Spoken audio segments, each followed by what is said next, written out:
ओम शांति। आज बाबार 28/7/2020 मुरली। आज के बाबार पुरो मुरली ड्रामार उपरे। बाबा आज ड्रामार अनेक गुज्जो रहस्य आमादेरके जानिয়েছেন যেটা অনাদি অবিনাশী ড্রামা। যেভাবে এই ড্রামা তৈরি হয়ে আছে অংশ মাত্র এই ড্রামার কোনো সিন কোনো দৃশ্যে অদল বদল বা পরিবর্তন হবে না। এটা একদম অবিনাশী ড্রামা। তো এখানে সমস্ত দৃশ্যটাও অবিনাশী, কোনো ডিলিট বা কাটিং হবে না।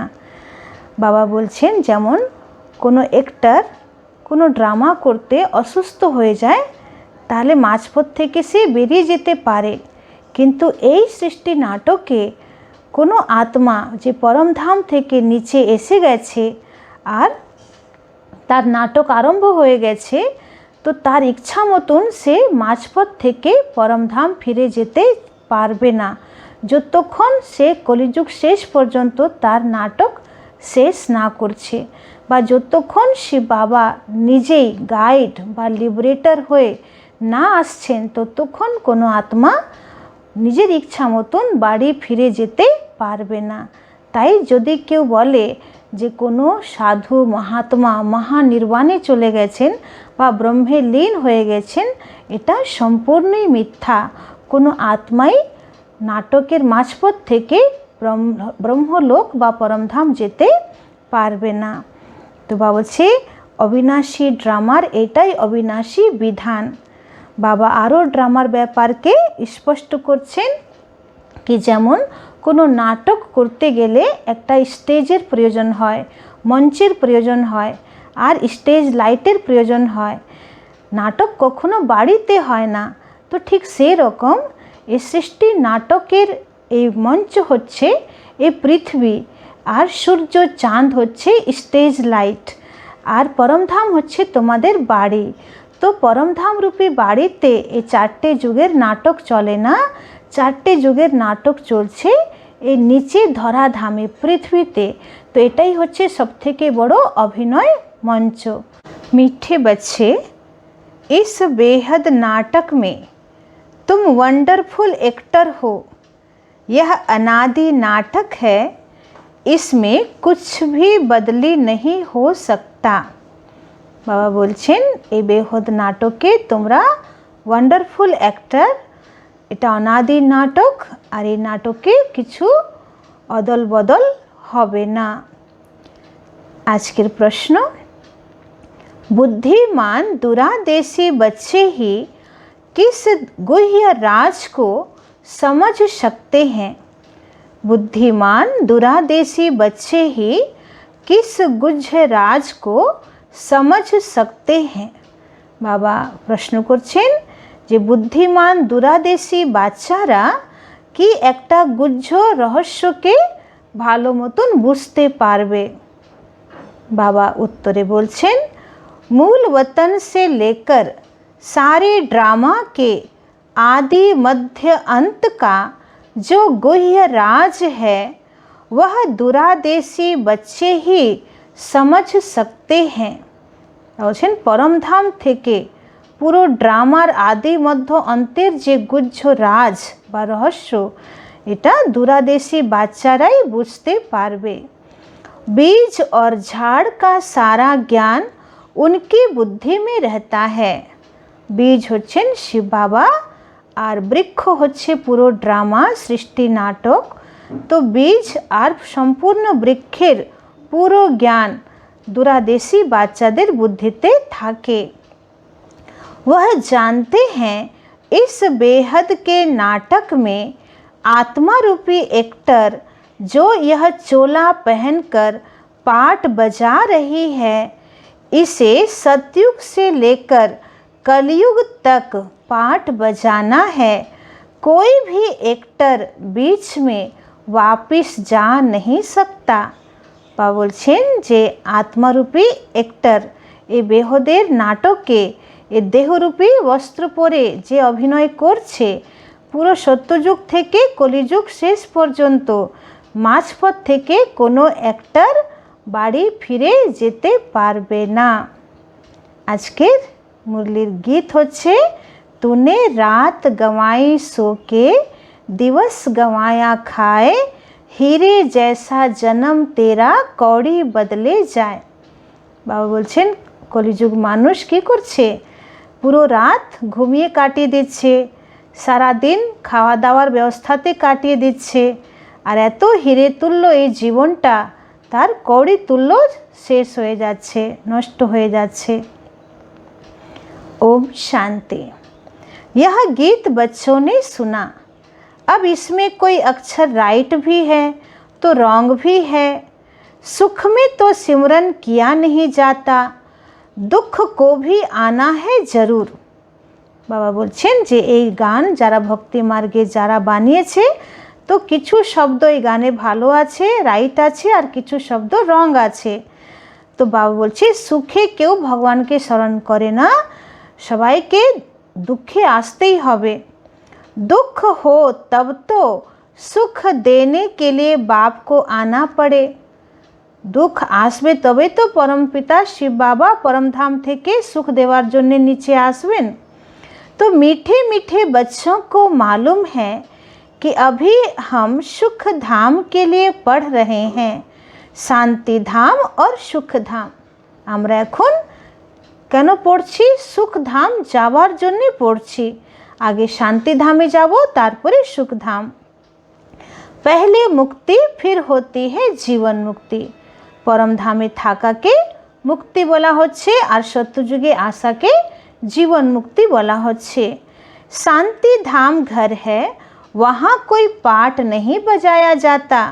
बोलछे परम धाम तुम्हादेर बाड़ी, बाड़ीते कोनो अभिनय হয় না। एक्टर्स घर में चले जाते हैं, वहाँ कोई पाठ नहीं बजाते। एमनी लौकिक दुनियातेও যারা অভিনেতা অভিনেত্রী তারা যখন নাটক শেষ করে বাড়িতে চলে যায় তো বাড়িতে বাড়ির পরিধান পরে তারা কখনো আর নাটক করে না। तो पाठ स्टेज पर बजाया जाता है, तो यह भी स्टेज है। जैसे हद का नाटक होता है वैसे यह बेहद का नाटक है। इनके आदि मध्य अंत का राज सिवाय बाप के कोई और समझा न सके। वास्तव में यह यात्रा अथवा युद्ध अक्षर सिर्फ समझाने में काम में लाते हैं, बाकी इसमें युद्ध आदि कुछ है नहीं। यात्रा भी अक्षर है। बाबा बोलছেন मुरलीते प्राय दुटो शब्द आसे, यात्रा और युद्ध। तो আমাদের তো কোনো যুদ্ধ নেই, অস্ত্র শস্ত্র দ্বারা আমরা তো কারোর সঙ্গে যুদ্ধ করছি না, কিন্তু ভিতরে ভিতরে মায়ার সঙ্গে আমাদের যুদ্ধ চলছে। তাই বাবা মুরলিতে যুদ্ধ শব্দ প্রয়োগ করেন। আর যাত্রা মানে আমরা এখন বুদ্ধি দ্বারা পরমধাম যাত্রা করছি, পরমধাম পর্যন্ত আমরা বুদ্ধি দ্বারা রুহানি যাত্রা করছি। তো এই জন্য এটাকে যাত্রা বলা হচ্ছে। বাকি হ্যাঁ তো याद, याद करते करते पावन बन जाएंगे। यह यात्रा पूरी भी यहाँ ही होगी, कहाँ जाना नहीं है। बच्चों को समझाया जाता है पावन बन के अपने घर जाना है, अपवित्र तो जा न सके। এটাই ড্রামার বিধান যে কোনো অপবিত্র আত্মা পরমধাম যেতে পারবে না। अपने को आत्मा समझना है। मुझ आत्मा में सारे चक्र का पाठ है, अभी वह पाठ पूरा हुआ है। बाप राय देते हैं बहुत सहज, मुझे याद करो। বলছেন যে এখন তোমরা বুঝতে পারছো যে আমাদের 84 জন্মের নাটক এবার শেষ হতে যাচ্ছে। এবার আমাদেরকে পরমধাম পর্যন্ত উড়ে যেতে হবে।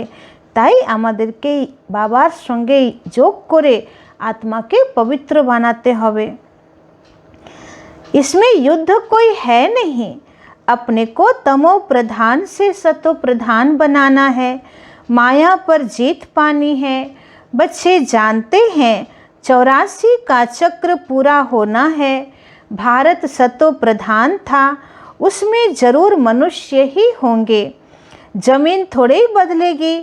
अभी तुम जानते हो हम सतो प्रधान थे, फिर तमो प्रधान बने, अब फिर सतो प्रधान बनना है। मनुष्य पुकारते भी हैं कि आकर हमको पतित से पावन बनाओ, परंतु वह कौन है, कैसे आते हैं, कुछ नहीं जानते। बाबा बोलছেন মানুষ ডাকছে ভগবানকে যে এসো আর আমাদেরকে পাবন বানাও, কিন্তু তিনি কোথায় আছেন, কে আছেন, কখন আসবেন, কিভাবে আসবেন এটা কেউ জানে না। अभी बाबा ने तुम्हें समझदार बनाया है, कितना ऊंच मर्तबा तुम पाते हो। वहाँ के गरीब भी बहुत ऊंच हैं यहाँ के साहूकारों से। बाबा बोलছেন সত্যযুগের একদম সাধারণ যে প্রজা হয়তো সেখানকার তুলনায় খুবই গরিব, কিন্তু এখানকার যারা খুব বড় বড় ধনী মানে সবথেকে ধনী তাদের তুলনায় তারাও কিন্তু সত্যযুগে প্রচুর ধনী হবে। तो भल कितने भी बड़े बड़े राजाएं थे, धन बहुत था, परंतु हैं तो भिखारी न। इनसे वहाँ की साधारण प्रजा भी बहुत ऊंच बनती है। बाबा बोलছেন যে দাপর যুগ বা কলিযুগে যারা বড় বড় রাজা গজারা, যাদের প্রচুর ধন সম্পত্তি হবে, বড় বড় সাম্রাজ্য হবে, কিন্তু তাদের থেকেও সত্যযুগের এক সাধারণ গরিব প্রজাও প্রচুর ধনী হবে। কেন? তারা সত্যযুগে পবিত্র আত্মা হয়ে বাবা থেকে বর্ষা তো পাচ্ছে। তো বাবা ফর্ক বতলাতে हैं যে দাপর যুগ বা কলিযুগে রাজা গজাদের তুলনায় সত্যযুগে এক সাধারণ প্রজাও কত ধনী হবে। तो रावण का परछाया आने से पतित बन जाते हैं, निर्विकारी देवताओं के आगे अपने को पतित कह माथा जाकर टेकते हैं। तो बाप यहाँ आते हैं तो फट से ऊंच चढ़ा देते हैं। बाबा बोलছেন যে একটা পতিত আত্মা সে রাজা হলেও কি হচ্ছে, সে যারা পবিত্র দেবী দেবতা তাদের মূর্তির কাছে নিজের মাথাকে নত করছে, কিন্তু বাবা এসে জ্ঞানযোগ শিখিয়ে আমাদেরকে একদম তুরন্ত পবিত্র বানাচ্ছেন, মানে উপরে উঠিয়ে দিচ্ছেন। तो सेकंड की बात है ना, अभी बाप ने तीसरा नेत्र दिया है ज्ञान का। तुम बच्चे दुरादेशी बन जाते हो। ऊपर मूल वतन से लेकर सारे ड्रामा का चक्र तुम्हारी बुद्धि में याद है। जैसे हद का ड्रामा देखकर फिर आए सुनाते हैं ना, क्या क्या देखा, बुद्धि में भरा हुआ है जो वर्णन करते हैं। आत्मा में भरकर जाते हैं, फिर आकर डिलीवरी करते हैं। बाबा उदाहरण দিচ্ছেন कि যেমন কোনো হদের নাটক, যাত্রা, থিয়েটার, সিনেমা দেখে আসলে মানুষ কী করে, বুদ্ধিতে ওটা ভরে নেয় আর তারপরে সবাইকে শোনায় যে আমি এই দেখলাম সেই দেখলাম। তো সেরকম বাবা বলছে এটাও বেহদের ড্রামা, 5000 বছরের ড্রামা। তো এটাও তোমাদের বুদ্ধিতে থাকা দরকার যে তোমরা সত্যযুগে কিভাবে পার্ট প্লে করেছো, ত্রেতাতে কি ভূমিকা করেছো, দাপরে কি করেছো আর কলিযুগে কি করেছো, এখন তোমরা কোথায় পৌঁছেছো। तो तुम बच्चों की बुद्धि में इस बेहद ड्रामा के आदि मध्य अंत का राज रहना चाहिए जो रिपीट होता रहता है। उस हद के नाटक में तो एक एक्टर निकल जाता है तो फिर बदले में दूसरा आ जाता है। कोई बीमार हुआ तो उनके बदले फिर दूसरा ऐड कर देंगे। यह तो चैतन्य ड्रामा है, इसमें जरा भी अदली बदली नहीं हो सकती। बाबा बोलছেন যে ওই সব ড্রামাতে তো কোনো একটার অসুস্থ হলে সে চলে যায়, তার পরিবর্তে আরেকজন আসে, কিন্তু এটা তো চৈতন্য লাইভ ড্রামা চলছে। যেমন আজকাল আমরা দেখি না যে কোনো জিনিস যখন লাইভ চলছে তো সেখানে কোনো চেঞ্জ হয় না। তো এটাও বাবা বলছে এটা এই ড্রামা 5000 বছর পুরো লাইভ ড্রামা চলছে চৈতন্য। তো अंश मात्र एखाने अदल बदल होबे ना, होते पारे ना।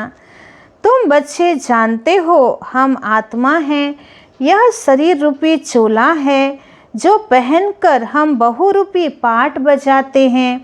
नाम रूप देश फीचर्स बदलते जाते हैं। एक्टर्स को अपने एक्ट का तो मालूम होता है ना। बाबा आबार आरो स्पष्ट करছেন যে 84 জন্মে তোমাদের বিভিন্ন রকম নাম রূপ, তোমাদের শারীরিক গঠन फीचर्स चेंज হয়েছে। तो एक्टर्स को अपने एक्ट का तो मालूम होता है ना। बाप बच्चों को यह चक्र का राज तो समझाते रहते हैं। सतयुग से लेकर कलयुग तक आते हैं, फिर जाते हैं, फिर नए सिरे आकर पाठ बजाते हैं। इनकी डिटेल समझाने में टाइम लगता है। अच्छा, एत बड़ो बेहदेर ड्रामा, तो एर पुरो रहस्य जानाते बाबारो समय लागछे। बीच में भल नॉलेज है, फिर भी समझाने में टाइम तो लगता है ना। बाबा बोलছেন যে সৃষ্টি নাটক রূপী বৃক্ষের আমি বীজ স্বরূপ, তো পুরো বৃক্ষের আদি মধ্য অন্তের জ্ঞান আমার মধ্যেই ভরা আছে। কিন্তু এত বিশাল এই বৃক্ষ, এই বিশাল ড্রামার এত পুরো জ্ঞান শোনাতে সময় তো লাগবে। तो तुम्हारी बुद्धि में सारा बीज और झाड़ का राज है।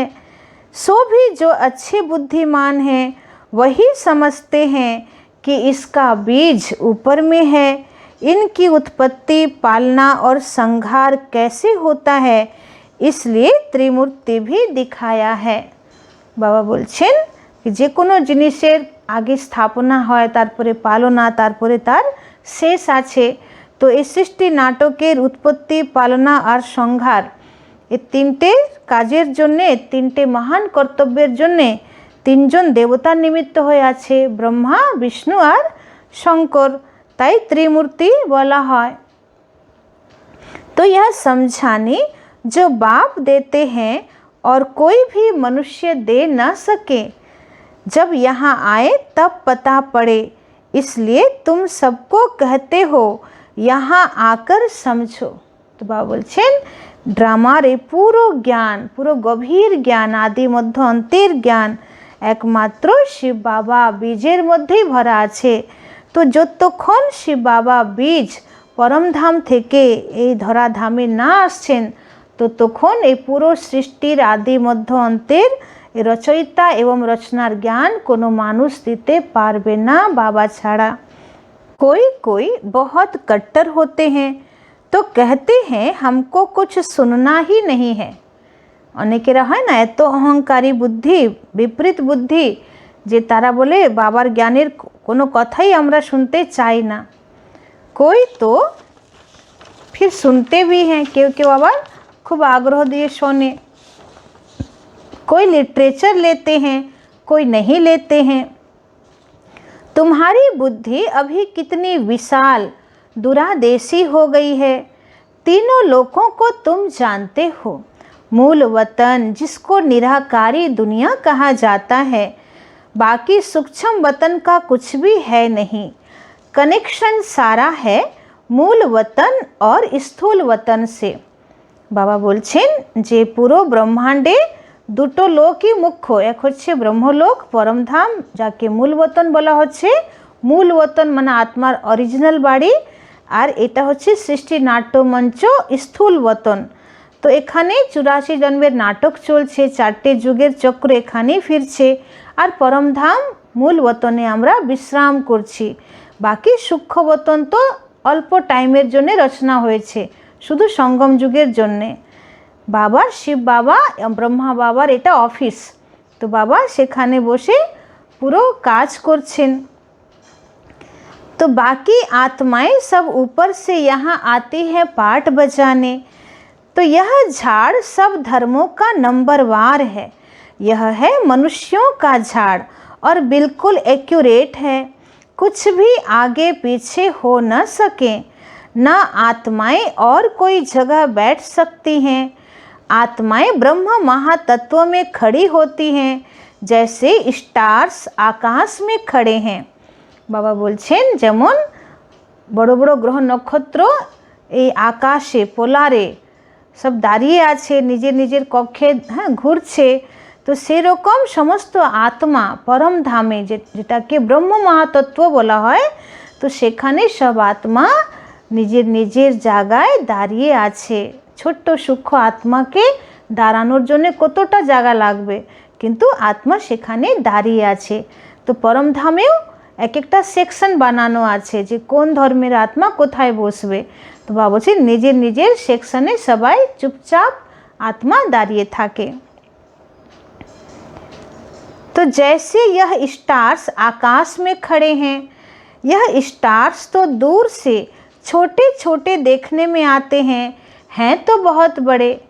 বাবা বলছেন আকাশের এই গ্রহ নক্ষত্র তারাগুলো এখানে পৃথিবী থেকে খুব ছোট ছোট মনে হয় দেখতে, কিন্তু বাস্তবে খুবই বিশাল বিশাল আকার। কিন্তু বাবা বলছে আত্মা তো খুবই ছোট, খুবই ক্ষুদ্র, অতি সূক্ষ্মাতি সূক্ষ্ম, চর্মচক্ষু দ্বারা যাকে দেখাও যায় না। তো আত্মার সাইজ কখনো ছোট বা বড় হয় না। तो आत्मा तो न छोटी बड़ी होती है न विनाश को पाती है, आत्मा तो अबर विनाश है ना। तुम गोल्डन एज में जाते हो फिर आयरन एज में आते हो। बच्चे जानते हैं हम गोल्डन एज में थे, अब आयरन एज में आ गए हैं, कोई वैल्यू नहीं रही। भल माया की चमक कितनी भी है, परंतु यह है रावण की गोल्डन एज। बाबा বলছে সত্যযুগের তুলনায় কলিযুগের কোনো শক্তি নেই, শুধু উপরে উপরে মায়ার চমক আছে, কিন্তু ভিতরে সব ফাঁকা। তো বাবা বলছে এটাই হচ্ছে রাবণের লঙ্কা, রাবণের গোল্ডেন এজ। वह है ईश्वरीय गोल्डन एज, सत्ययुग হবে भगवान द्वारा बानानो गोल्डन एज, स्वर्णिम युग। मनुष्य कहते रहते हैं 6-7 वर्षों में इतना अनाज होगा जो बात मत पूछो। देखो उन्हों का प्लान क्या है और तुम बच्चों का प्लान क्या है। बाबा बोलছেন যে মানুষ এখন বিজ্ঞানের যুগে চাষবাসেও খুব উন্নতি করছে, তো বলছে 6-7 বছরের মধ্যে প্রচুর অন্ন হবে। তো বাবা বলছেন যে মানুষের প্ল্যান কি আর বাবার প্ল্যান কি। तो बाप कहते हैं मेरा प्लान है पुरानी को नया बनाना, तुम्हारा एक ही प्लान है। जानते हो बाप की श्रीमत से हम अपना वर्षा ले रहे हैं। बाबा रास्ता बताते हैं, श्रीमत देते हैं, याद में रहने की मत देते हैं। मत अक्षर तो है ना, संस्कृत अक्षर तो बाप नहीं बोलते, बाप तो हिंदी में ही समझाते रहते हैं। মানুষের মনে অনেক জিজ্ঞাসা যে প্রথম ভাষা কে রচনা করেছিল, বা ভারতবর্ষে প্রাচীনতম ভাষা কী ছিল, বা সংস্কৃতি হয়তো ভারতবর্ষের সবথেকে পুরাতন ভাষা আছে। তো এরকম বাবা বলছেন যে না, আমি যখন সৃষ্টির আদিতে মানে সঙ্গম যুগে বাবা যখন আসছেন, তো বাবা পুরো জ্ঞান একদম শুদ্ধ হিন্দিতেই দিচ্ছেন। भाषाएं तो ढेर है ना, इंटरप्रेटर भी होते हैं जो सुनकर फिर सुनाते हैं। বলছে এখন এই পৃথিবীতে অনেক ভাষা, এই জন্যে বাবার এই জ্ঞানকে বোঝানোর জন্যে ইন্টারপ্রেটার মানা যে আরেকটা ভাষাকে শুনে প্রান্তীয় ভাষাতে ট্রান্সলেট করবে, সেরকম অনেক আছে যারা ভাষা অনুবাদ করে শোনায়। हिंदी और इंग्लिश तो बहुत जानते हैं, पढ़ते हैं, बाकी माताएं घर में रहने वाली इतना नहीं पढ़ती हैं। आजकल विलायत में अंग्रेजी सीखते हैं, तो फिर यहाँ आने से भी इंग्लिश बोलते रहते हैं, हिंदी बोल ही नहीं सकते। घर में आते हैं तो माँ से इंग्लिश में बात करने लग पड़ते हैं, वह बेचारी मूंझ पड़ती हैं, हम क्या जाने इंग्लिश से, फिर उनको टूटी फूटी हिंदी सीखनी पड़े। বা বলছেন বাচ্চারা বিদেশে যায়, ওখান থেকে ইংলিশ পড়ে আসে, এবার হিন্দি ভাষা ভুলে যায়, বাড়িতে এসেছে ভারতবর্ষে মায়ের সঙ্গে কথা বলতে পারছে না, ছেলে ইংলিশে কথা বলছে, মা তোর কথা বুঝতে পারছে না, তখন আবার এখানে এসে একটু হিন্দি শিখছে, তো কত প্রবলেম। सतयुग में तो एक राज्य एक भाषा थी। বা বলছে সত্যযুগে এই সমস্ত কোনো ব্যাপার থাকবে না, সারা বিশ্বে একই ভাষা একই রাজত্ব থাকবে। जो अब फिर से स्थापन कर रहे हैं, हर 5000 वर्ष बाद यह सृष्टि का चक्र कैसे फिरता है, सो बुद्धि में रहना चाहिए। अब एक बाप की ही याद में रहना है। यहाँ तुमको फुर्सत अच्छी रहती है। सवेरे में स्नान आदि कर बाहर घूमने फिरने में बड़ा मज़ा आता है। बाबा बोलছেন মধুবনে যখন আসছো তো সকাল সকালে চান করে তারপরে একটু মর্নিং ওয়াক করো, বাবার ইয়াদে খুব ভালো লাগবে। अंदर में यही याद रहे हम सब एक्टर्स हैं, यह भी अभी स्मृति आई है।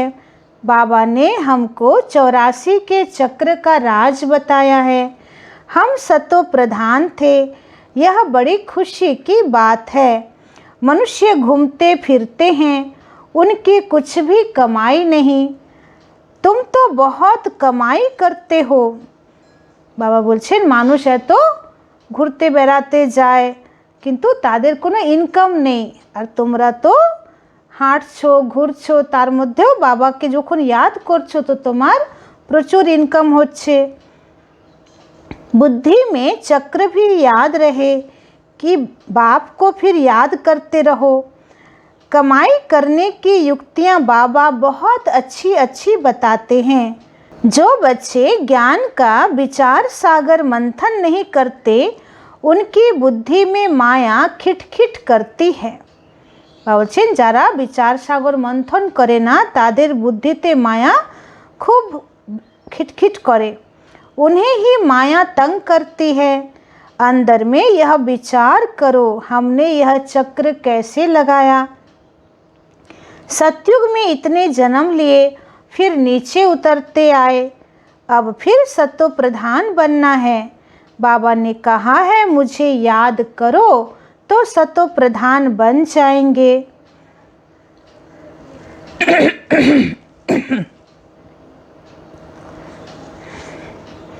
चलते फिरते बुद्धि में याद रहे तो माया की खिटखिट समाप्त हो जाएगी। तुम्हारा बहुत बहुत फायदा होगा। भल स्त्री पुरुष साथ जाते हो, हर एक को अपने सिर मेहनत करनी है अपना ऊंच पद पाने के लिए। बाबा बोलছেন যে মধুবনে যায় দুজন যুগল জোড়া, তো বাবা বলছে কিন্তু বাবার ঘরে গিয়েও নিজে নিজে পুরুষার্থ করতে হবে। যে যত পুরুষার্থ করবে পুরুষার্থটা সম্পূর্ণ নিজের, তত তার ব্যক্তিগত প্রারব্ধ তৈরি হবে। এটা না যে কারো স্বামী পুরুষার্থ করলে স্ত্রী পাবে বা স্ত্রী পুরুষার্থ করলে স্বামী পাবে। বা হচ্ছে প্রত্যেককে তার ব্যক্তিগত পুরুষার্थ করते হবে। अकेले में जाने से तो बहुत ही मज़ा है, अपनी ही धुन में रहेंगे। दूसरा साथ में होगा तो भी बुद्धि इधर उधर जाएगी। এই জন্যে বাবা খুব বেশি প্রেফার করেন তাদেরকে যারা একা যায়। বলছে একা থাকলে তোমার পিছন টান থাকবে না, আর তুমি নিজের ধুনে থাকবে, নিজের লগনে থাকবে। অন্য কেউ সাথী থাকলে তখন তার চিন্তা হয়। है बहुत सहज, बगीचे आदि तो सब जगह हैं। इंजीनियर होगा तो उनका यही चिंतन चलता रहेगा कि यहाँ पुल बनानी है, यह करना है। बुद्धि में प्लान आ जाता है। बाबार घरे মধুবনে চারিদিকে খুব সুন্দর সুন্দর বাগান আছে, তো আছে যদি কোনো ইঞ্জিনিয়ার ভাই যায় তো তার মনে চিন্তন আসবে যে এখানে একটা ব্রিজ হলে ভালো হতো। तो এরকম বুদ্ধিতে প্ল্যান আসে। तुम भी घर में बैठे फिर भी बुद्धि उस तरफ लगी रहे, यह आदत रखो तो तुम्हारे अंदर यही चिंतन चलता रहे। पढ़ना भी है, धंधा आदि भी करना है। बूढ़े जवान बच्चों आदि सबको पावन बनना है। आत्मा को हक है बाप से वर्षा लेने का। बच्चे को भी छोटेपन में ही यह बीज पड़ जाए तो बहुत अच्छा। बाबा बोलছেন ছোট ছোট বাচ্চাদের মধ্যেও ছোট থেকে যদি জ্ঞানের বীজ পড়ে যায় তাহলে খুবই ভালো। आध्यात्मिक विद्या और कोई सिखा न सके। बाबा बोलছেন যে ছোট বাচ্চাদের মধ্যেও এই আধ্যাত্মিক বিদ্যা শেখানোর জায়গা একমাত্র বাবার ঘর। तुम्हारी यह जो आध्यात्मिक विद्या है यह तुमको बाप ही आकर पढ़ाते हैं। उन स्कूलों में मिलती है जिस्मानी विद्या और यह है शास्त्रों की विद्या। यह फिर है रूहानी विद्या जो तुमको भगवान सिखलाते हैं। बाबा तीनटे विद्यार कथा एखाने बोललेन। एक होच्छे स्कूले जेटा पाওয়া যায় সেটা जिस्मानी विद्या, आरेकटा होच्छे शास्त्रेर विद्या, आरेकटा होच्छे संगम जुगेर ये रूहानी विद्या जेटा भगवान सिखाच्छेन। इनका किसी को भी पता नहीं। इनको कहा ही जाता है स्पिरिचुअल नॉलेज, जो रूह आकर पढ़ाते हैं। उनका और कोई नाम नहीं रखा जा सकता। यह तो स्वयं बाप पाकर पढ़ाते हैं। भगवानुवाच है ना, भगवान एक ही बार इस समय आकर समझाते हैं। इसको रूहानी नॉलेज कहा जाता है। वह शास्त्रों की विद्या अलग है। तुमको पता है कि नॉलेज एक है जिस्मानी कॉलेज आदि की, दूसरी है आध्यात्मिक शास्त्रों की विद्या और तीसरी है यह रूहानी नॉलेज। वह भल कितने भी बड़े बड़े डॉक्टर ऑफ फिलोसॉफी हैं, परंतु उन्हों के पास भी शास्त्रों की ही बातें हैं। बोलছেন যে जिस्मानी कॉलेजे बड़ो बड़ो फिलोसफिर पीएचडी करा বা डॉक्टरेट डिग्री पावा बड़ो बड़ो प्रफेसर आছেন, किन्तु तादेर काछेও शास्त्रेरी विद्या आछे, शास्त्रेरी ज्ञान आछे। और आमादेर ये ज्ञान तो सम्पूर्ण आलादा। यह स्पिरिचुअल नॉलेज जो स्पिरिचुअल फादर सभी आत्माओं का बाप हैं वही पढ़ाते हैं। उनकी महिमा है शांति सुख का सागर। कृष्ण की महिमा बिल्कुल अलग है। गुण अवगुण मनुष्यों में होते हैं जो बोलते रहते हैं। बाप की महिमा को भी यथार्थ तुम जानते हो। बोलছেন कृष्णेर महिमा आलादा और बाबार महिमा आलादा। वह तो सिर्फ तोते मुआफिक गाते हैं, अर्थ कुछ नहीं जानते। तो बच्चों को बाबा राय देते हैं, अपनी उन्नति कैसे करो। पुरुषार्थ करते रहेंगे तो फिर पक्का होता रहेगा। फिर आपस में काम करने समय भी स्मृति आएगी, ईश्वर की स्मृति रहेगी।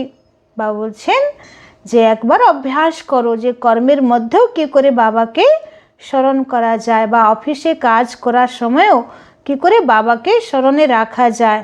ধীরে ধীরে তোমাদের এটা অভ্যাসে পরিণত হয়ে যাবে। माया की स्मृति तो आधा कल्प चली है, अभी बाप यथार्थ रीति बैठ समझाते हैं। बोलছে आधा कल्प तो तुम्हें मायार चिंतनेই ছিলে, এখন তোমাকে যথার্থ জ্ঞান बाबा দিচ্ছেন। अपने को देखो, हम क्या थे अब क्या बन गए हैं। फिर हमको बाबा ऐसा देवता बनाते हैं। यह भी तुम बच्चे ही नंबरवार पुरुषार्थ अनुसार जानते हो। पहले पहले भारत ही था, भारत में ही बाप भी आते हैं पार्ट बजाने। बाबा बोलছেন सारा कल्पे आमी तो एकबारेই आसि नीचे আমার मेन भूमिका प्ले करते, किन्तु आमी आसि कोथाय भारतवर्षे। ताई गीतातेও भारतवर्षेरই कथा लेखा आछे। तुम भी आदि सनातन देवी देवता धर्म के हो ना। तुमको पवित्र बनना है, नहीं तो पिछाड़ी में आएंगे, फिर क्या सुख पाएंगे। बोलছেন যদি তুমি পুরো পুরুষার্থ করে পবিত্র না হচ্ছ তাহলে তোমাকে সত্যযুগে শেষের দিকে আসতে হবে, तो की सुख पावे। भक्ति जास्ती नहीं की होगी तो आएंगे नहीं। आबार दापर जुग থেকেও যদি পুরো भक्ति যদি ना करे থাকো তাহলে ज्ञान मार्गेও आसबे ना। तो समझ जाएंगे यह इतना ज्ञान उठाने वाला नहीं है। समझ तो सकते हैं ना। बहुत मेहनत करते हैं फिर भी कोई बिरले निकलते हैं, लेकिन थकना नहीं है, मेहनत तो करनी है। बाबा बोलছেন যে যারা সেবাধারী বাচ্চারা তারা খুব পরিশ্রম করে যে কিভাবে সবাইকে বাবার জ্ঞানে নিয়ে আসা যায়, কিন্তু অনেক পরিশ্রম করার পরে হয়তো একটা দুটো বাবার বাচ্চা তৈরি হচ্ছে। তো বাবা বলছে পরিশ্রম তো খুবই করতে হচ্ছে, বাবা জানে, किन्तु परिश्रम छाड़ा तो किछु पावा जाबे ना। मेहनत बिगर कुछ मिलता थोड़े ही है, प्रजा तो बनती रहती है। बाबा बच्चों को उन्नति के लिए युक्ति बताते हैं। बच्चे, अपनी उन्नति करनी है तो सवेरे सवेरे स्नान आदि कर एकांत में जाकर चक्कर लगाओ और बैठ जाओ। बाबा आमादेर उन्नतिर जुक्ति बोलছেন যে সকাল সকালে ওঠো স্নান আদি করো আর কোথাও গিয়ে একান্তে বসে যাও বা मॉर्निंग वॉक करते करते बाबा ज्ञानेर मनन चिंतन करो। तंदुरुस्ती के लिए पैदल करना भी अच्छा है। बाबा भी याद पड़ेगा और ड्रामा का राज भी बुद्धि में रहेगा। कितनी कमाई है, यह है सच्ची कमाई। वह कमाई पूरी हुई फिर इस कमाई का चिंतन करो। डिफिकल्ट कुछ भी नहीं है। बोलছে 8 घंटा 10 घंटा तुम्हें यदि तुम्हार व्यवसा बाणिज्ये थाकतेও যদি হচ্ছে তাও তুমি আবার এই ঈশ্বরীয় কমাইয়ের জন্য বিকেল বেলা সন্ধ্যা বেলা সময় বের করো। बाबा का देखा हुआ है, सारी जीवन कहानी लिखते हैं। आज इतने बजे उठा, फिर यह किया, समझते हैं। पिछाड़ी वाले पढ़कर सीखेंगे। बड़े बड़े मनुष्यों की बायोग्राफी पढ़ते हैं ना, बच्चों के लिए लिखते हैं। फिर बच्चे भी घर में ऐसे अच्छे स्वभाव के होते हैं। एखाने शिव बाबा ब्रह्मा बाबार अनुभव बोलছেন যে ব্রহ্মা বাবা নিজের সময়কালে দেখেছেন যে অনেক ভালো ভালো মানুষ তারা প্রতিদিন ডায়েরিতে লিখতেন যে আজকে আমি সকালে কখন উঠলাম, আমি সারাদিন কি করলাম। তো এই জন্যে তারা লেখে যাতে তাদের পরবর্তীতে তাদের সন্তানরা বা অন্য যারা এই ডায়েরি পড়বে তো তারা বুঝতে পারবে, শিখতে পারবে যে সেই মানুষটা কিভাবে চলতো। তো তারা কিছু আদর্শ নেবে।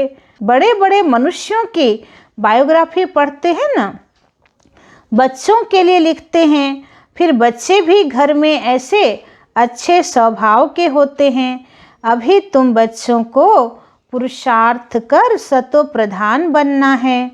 सतो प्रधान दुनिया का फिर से राज्य लेना है। तुम जानते हो कल्प कल्प हम राज्य लेते हैं और फिर गंवाते हैं। तुम्हारी बुद्धि में यह सब है।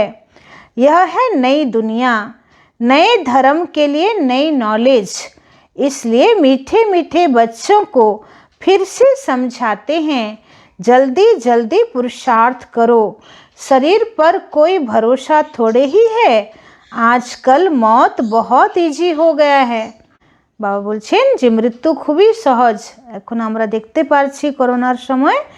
তো বাবা বলছে তাই শরীরের উপরে কোনো ভরসা নেই, যত সম্ভব তাড়াতাড়ি পুরুষার্থ করে কমপ্লিট হও।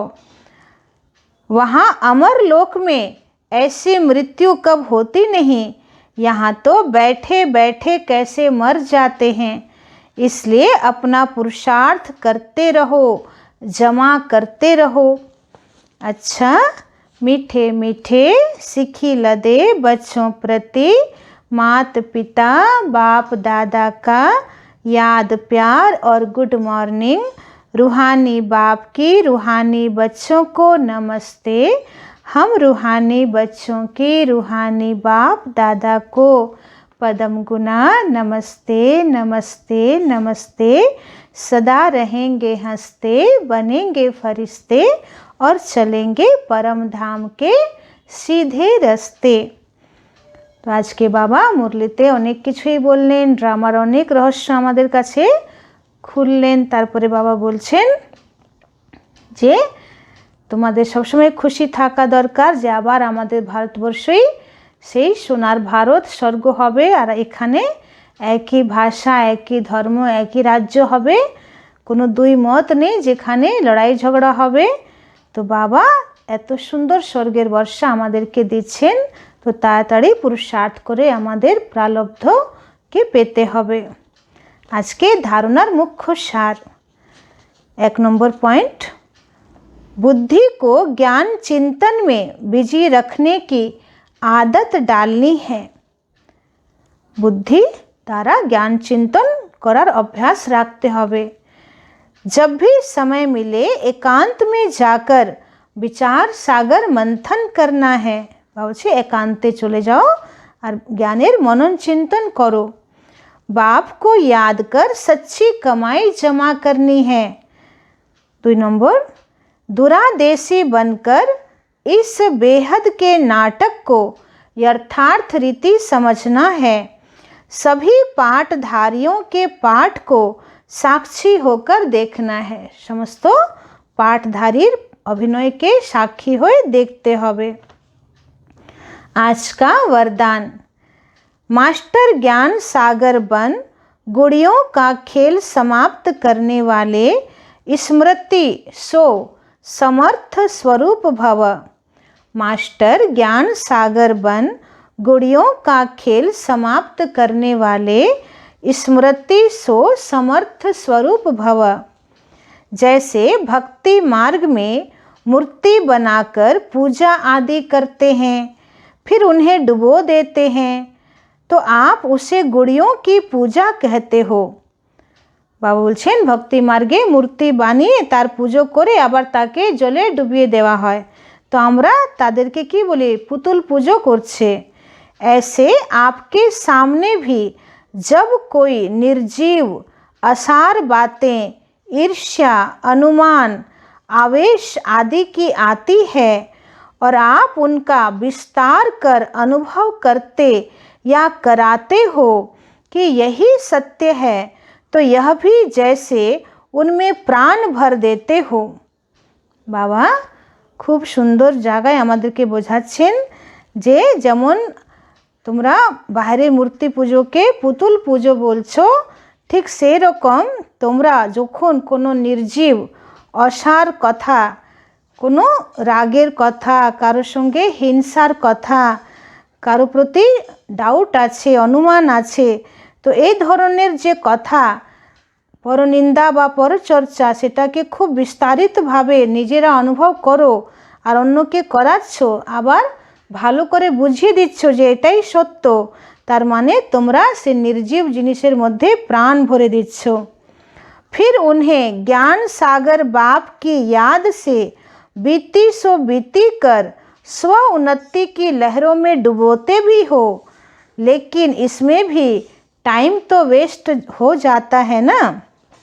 बाबा बोलছেন आगे तो তোমরা যে কোনো ফালতু কথার বিস্তারে যাচ্ছ, নিজে শুনছো, বুঝছো, আবার অপরকেও শোনাচ্ছ, তারপরে মনে পড়ছে না এটা তো ব্যর্থ কথা হয়ে গেল, তখন বাবার ইয়াদে আবার পাস্ট ইজ পাস্ট বলে সেটাকে যোগের মাধ্যমে সে কথাকে ডিলিট করছি আমরা, তো এটাও তো এক ধরনের সময় নষ্ট করা হচ্ছে। इसलिए पहले से ही मास्टर ज्ञान सागर बन स्मृति सो समर्थी भव के वरदान से इन गुड़ियों के खेल को समाप्त करो। তাই বাবা বলছেন যে আগে থেকেই মাস্টার জ্ঞান সাগর হয়ে স্মৃতি সো সমর্থী স্বরূপ হয়ে এইসব পুতুল খেলা বন্ধ করো, মানে ব্যর্থ কথা, ব্যর্থ আলোচনাতে সময় নষ্ট করা বন্ধ করো। स्लोगन है, जो समय पर सहयोगी बनते हैं उन्हें एक का पदम गुना फल मिल जाता है। বলছেন যারা সময় অনুসারে বাবার যজ্ঞে সহযোগী হয় তারা একের পদম গুণা ফল প্রাপ্ত করে, আর সময় শেষ হয়ে গেল তারপরে যদি কেউ সেবা করতে আসে তো তার প্রাপ্তি কম হবে। ওম শান্তি।